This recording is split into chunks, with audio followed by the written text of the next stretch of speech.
Sekarang saya berikan teori dasar sebentar ya, sebagai pemahaman kita, dan biasakan untuk memahami segala sesuatu dengan baik ya. Satu, penyakit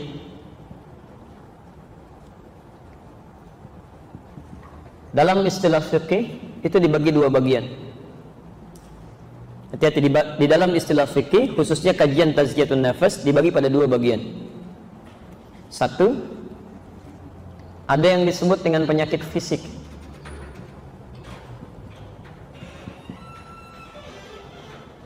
Pelan-pelan ya.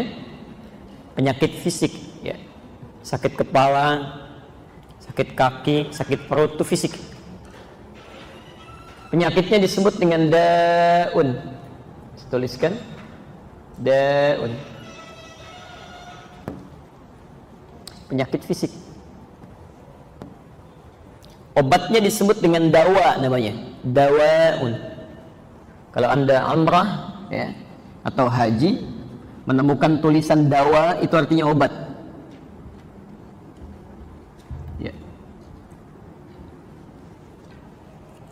Sekarang perhatikan tuntunan sunnah ya, dari Nabi SAW. Ada seorang sahabat sakit fisiknya, ya, terkena penyakit fisik. Kemudian mengadu pada Rasulullah, ya Rasulullah, mohon berdoa, mintakan supaya saya disembuhkan. Apa jawab Nabi? Ini yang paling menarik, ini sunnahnya. Kata Nabi, idza ila tabib. Berdoa bagus, tapi kemudian kata Nabi pergi ke dokter. Ya, tabib dalam bahasa Arab disebut dengan tabib ya. Ditulis dalam bahasa kita tabib. Tabib itu bukan tukang obat ya, hati-hati.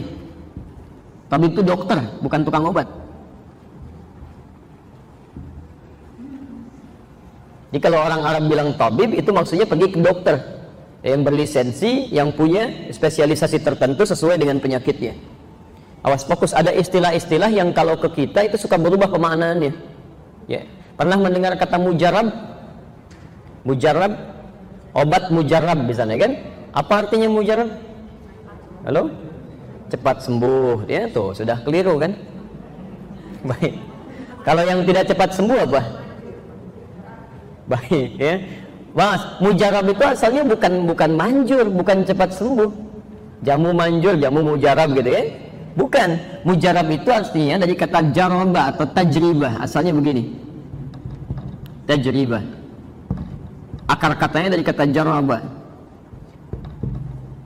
Artinya yang diuji klinis. Yang telah lewat uji klinis, diuji dulu. Hasilnya disebut dengan mujarab. Ini hasilnya. Jadi obat mujarab itu maksudnya obat yang telah diuji secara klinis dan terbukti memang ada dampak baik ya bagi orang yang mengkonsumsinya. Jadi mujarab itu bukan obat yang sekedar manjur, tapi telah diuji dulu secara klinis.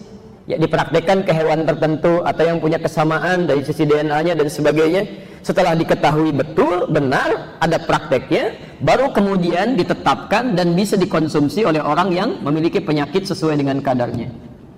Jadi bukan manjur ya, hati-hati. Ada mungkin tukang jamu atau tukang obat yang lainnya mengatakan jamu mujarab, tapi belum pernah diuji. Mungkin Anda yang jadi uji cobanya gitu ya. Baik, jelas ya? Baik, jadi ini bagian pertama yang mesti kita pahami dulu. Jadi izin, mohon fokus. Sunnah nabinya kalau Anda sakit secara fisik, silahkan berdoa kepada Allah minta kesembuhan. Sunnah pertama dulu. Sebelum apa-apa dikerjakan, bermohon kebaikan dulu pada Allah. Nah, doa ini nanti yang akan menghadirkan bimbingan dari Allah kepada kita untuk menuntun pada dokter yang benar.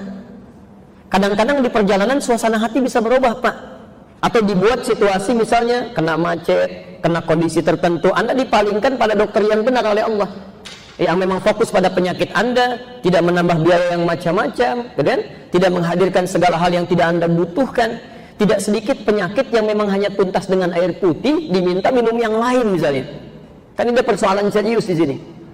Maka adabnya kata Nabi berdoa kepada Allah, kemudian ikhtiar pergi ke dokter. Ya. Jadi salah kalau orang misalnya diberikan penyakit fisik, ya datangnya misalnya maaf ya ke tempat-tempat yang tidak diperkenankan, tidak sesuai dengan pandangan Nabi.